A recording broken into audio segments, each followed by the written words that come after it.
Hi, I'm Jim Rice. I'm the Marine Mammal Stranding Coordinator here with the Marine Mammal Institute at Oregon State University in Newport, Oregon.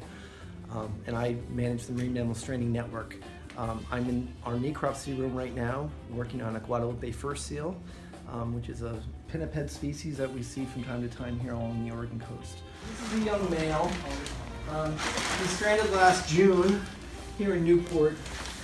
And this is the time of year we typically see them coming up. They're basically born in June. So this animal is from the previous year. He's a year old.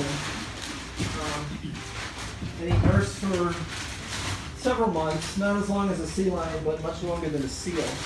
Harbor seals only nurse for about a month, and then they're weaned and they have to learn to survive on their own. Most members of the Otariid family, the sea lion and fur seal family, they nurse for a longer period of time. They're slower to develop, and they need to spend more time with their mom learning how to forage and be a seal, so to speak. So this animal was born on Guadalupe Island, which is the only known breeding area for the species. Well, actually, I should qualify that. I think there's been recent evidence that some of them are starting to breed in the Channel Islands off Santa Barbara, California. But by and large, there's been one breeding area for the species in the entire world, one small island off the coast of Baja. But they range basically in the North Pacific, and they're a pelagic species. So they spend a lot of their time in open water. They don't generally come ashore the way harbor seals and California sea lions do on a regular basis to get rest. They will spend their time on the open seas. They rest at the surface of the water, generally floating with one flipper out of the water like this. Basically, it's like a sail in the air, and one flipper is down underwater, and they'll often hold one flipper, front flipper to behind flipper like that. It's called the jug handle position. And they spend a lot of time rubbing their bodies, grooming their fur, and they have to maintain the insulating properties of their fur the way a bird has to preen their feathers. Otherwise, the fur gets matted and it loses its insulating properties, and they get hypothermic. Fur seals are unlike most other pinnipeds in that they don't have a lot of blubber. They're dependent on this thick fur coat to insulate their bodies. This is actually one of the densest fur coats of any animal, second only to the sea otter. Sea otters have about 1 million hairs per square inch. Fur seals are about 300,000, which is nothing too shabby, I would say.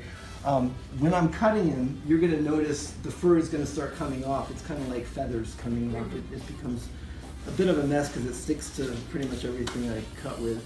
And the blubber is going to be almost non-existent. It's really hard to measure the blubber because it's in millimeters rather than in centimeters or inches. It's so narrow. But these animals are hard to distinguish from their cousin, the northern fur seal, which are much more common in the Pacific Northwest. But one way to differentiate them is the fur that comes down the dorsal aspect of the front flipper. The fur pretty much comes all the way down to about here, whereas the northern fur seal, the fur would stop abruptly right about here. And the snout is also a bit longer on this species. On the northern fur seal, it's kind of like a cat face. It's really a short snout.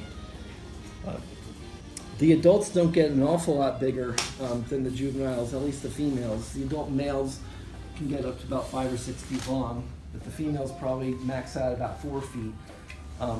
Whereas with sea lions, you'll have females that get up to a feet. Jim, could you please define morphometrics? Measurements, basically. Love that word. It's a great word, right?